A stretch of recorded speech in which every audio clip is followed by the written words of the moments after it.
Mga kapuso nakasugtan sang senator judges nga sa Lunes na pagdesisyonan kung magapagwa sang sapina ang impeachment court para sa tax records ni Vice President Sara Duterte kag bana sini nga si Attorney Man Scarpio.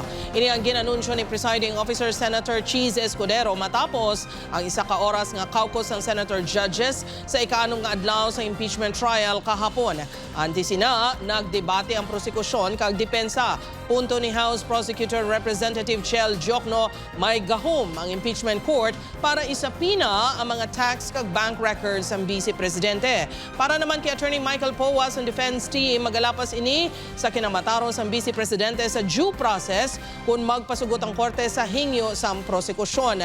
Lima katestigos sa prosekusyon ang hindi na pagpresentar para sa alegasyon nga grave threats batok sa Vice Presidente. Ulihi nga maga-witness sa sining article si NBI Director Attorney Melvin Matibag sa Lunes, July 20.